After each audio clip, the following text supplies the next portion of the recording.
اعوذ باللہ من الشیطان الرجیم بسم اللہ الرحمن الرحیم الحمد للہ رب العالمین والصلاة والسلام علی سید المرسلین و خاتم النبیین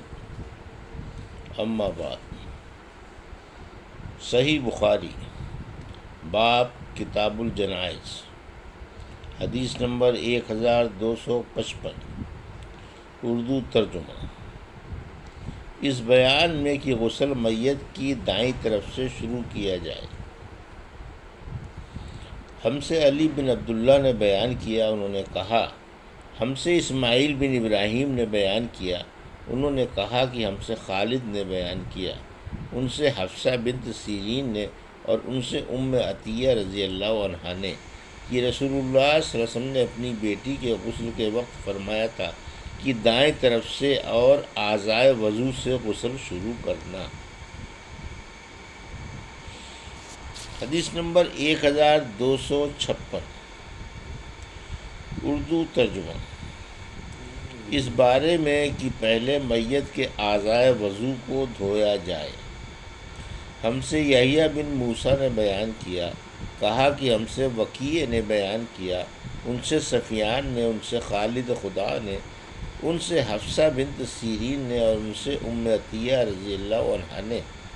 کہ رسول اللہ صلی اللہ علیہ وسلم کی صاحبزادی کو ہم غسل دے رہی تھیں، جب ہم نے غسل شروع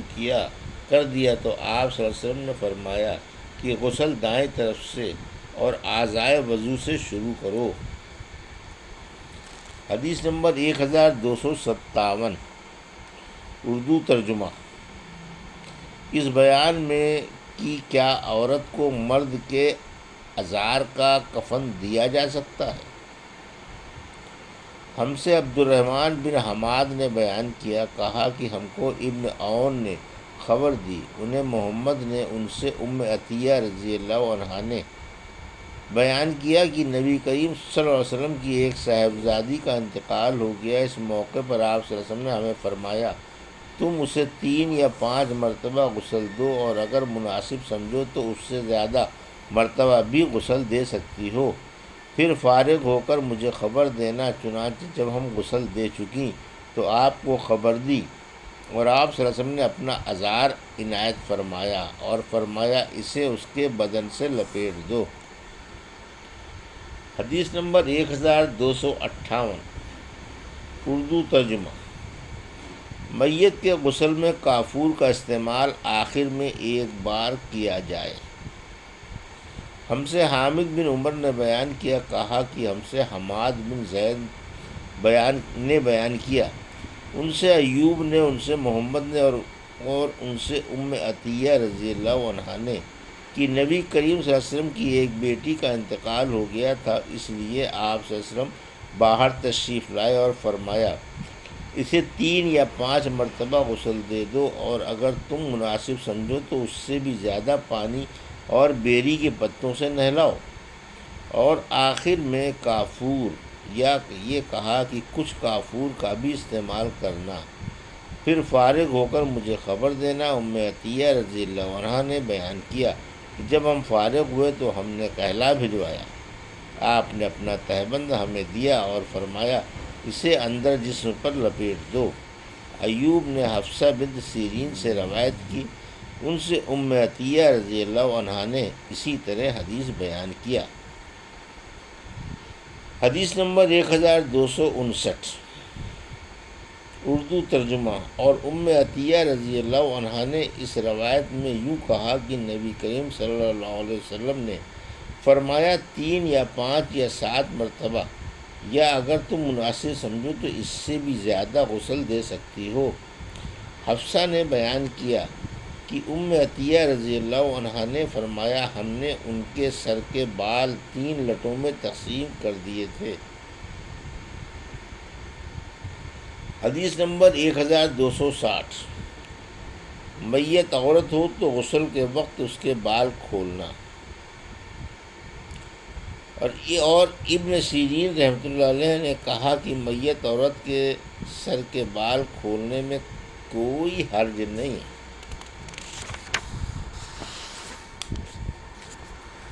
ہم سے احمد بن صالح نے بیان کیا، کہا کہ ہم سے عبداللہ بن وہب نے بیان کیا، انہیں ابن جریج نے خبر دی، ان سے ایوب نے بیان کیا کہ میں نے حفصہ بنت سیرین سے سنا، انہوں نے کہا کہ حضرت عطیہ رضی اللہ عنہا نے ہم سے بیان کیا کہ انہوں نے رسول اللہ صلی اللہ علیہ وسلم کی صاحبزادی کے بالوں کو 3 لٹوں میں تقسیم کر دیا تھا، پہلے بال کھولے گئے، پھر انہیں دھو کر ان کی 3 چوٹیاں کر دی گئیں۔ حدیث نمبر 1261، میت پر کپڑا کیوں کر لپیٹنا چاہیے؟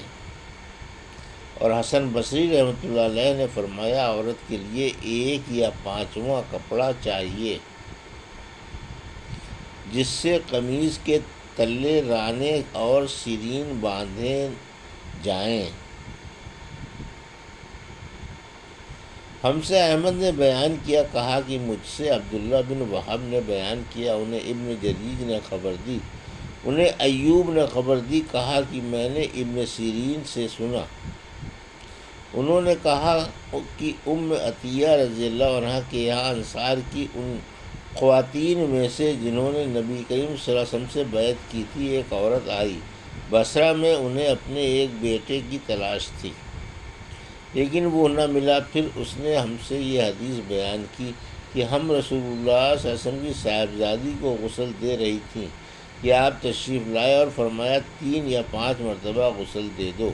اور اگر مناسب سمجھو تو اس سے بھی زیادہ دے سکتی ہو،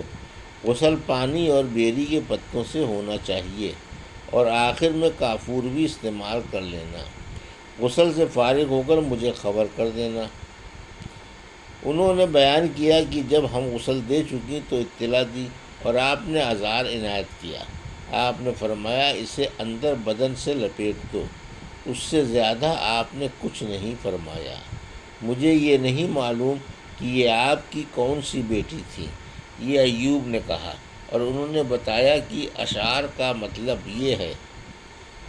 کہ اس میں لاش لپیٹ دی جائے۔ ابن سیرین رحمۃ اللہ علیہ بھی یہی فرمایا کرتے تھے کہ عورت کے بدن پر اسے لپیٹا جائے، ازار کے طور پر نہ باندھا جائے۔ حدیث نمبر 1262،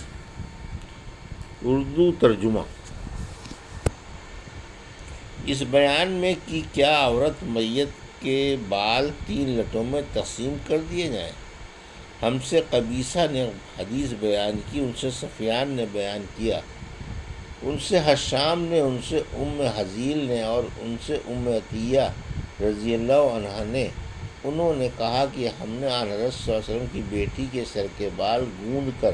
ان کی 3 چوٹیاں کر دیں، اور وکیع نے سفیان سے یوں روایت کیا، 1 پیشانی کی طرف کے بالوں کی چوٹی اور 2 ادھر ادھر کے بالوں کی۔ حدیث نمبر 1263، اردو ترجمہ۔ عورت کے بالوں کی 3 لٹیں بنا کر اس کے پیچھے ڈال دی جائیں۔ ہم سے مسدد نے بیان کیا، کہا کہ ہم سے یحییٰ بن سعید نے بیان کیا، ان سے حشام بن حسان نے بیان کیا، کہا کہ ہم سے حفصہ نے بیان کیا، ان سے عطیہ رضی اللہ عنہ نے کہ رسول اللہ صلی اللہ علیہ وسلم کی ایک صاحبزادی کا انتقال ہو گیا تو نبی کریم صلی اللہ علیہ وسلم تشریف لائے اور فرمایا ان کو پانی اور بیری کے پتوں سے 3 یا 5 مرتبہ غسل دے لو، اگر تم مناسب سمجھو تو اس سے بھی زیادہ دے سکتی ہو، اور آخر میں کافور، یا آپ صلی اللہ علیہ وسلم نے یہ فرمایا تھوڑی سی کافور استعمال کرو، پھر جب غسل دے چکو تو مجھے خبر دو۔ چنانچہ فارغ ہو کر ہم نے آپ کو خبر دی تو آپ صلی اللہ علیہ وسلم نے ان کے کفن کے لیے اپنا ازار عنایت کیا، ہم نے اس کے سر کے بالوں کی 3 چوٹیاں کر کے انہیں پیچھے کی طرف ڈال دیا تھا۔ حدیث نمبر 1264، اس بارے میں کہ کفن کے لیے سفید کپڑے ہونے مناسب ہیں۔ ہم سے محمد بن مقاتل نے بیان کیا، انہوں نے کہا کہ ہم کو عبداللہ نے خبر دی، انہوں نے کہا کہ ہمیں حشام بن عروہ نے خبر دی، انہیں ان کے باپ عروہ بن زبیر نے، اور انہیں ان کی خالہ ام المومنین حضرت عائشہ رضی اللہ عنہا نے، کہ رسول اللہ صلی اللہ علیہ وسلم کو یمن کے 3 سفید سوتی دھلے ہوئے کپڑوں میں کفن دیا گیا،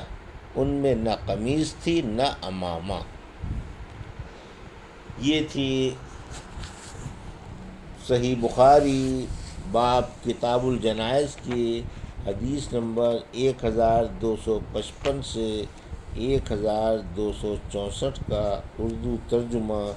جو ابھی آپ نے سماعت فرمایا۔ اللہ سے دعا ہے کہ اللہ رب العزت ہمیں ان حدیثوں کی صحیح سمجھ عطا فرما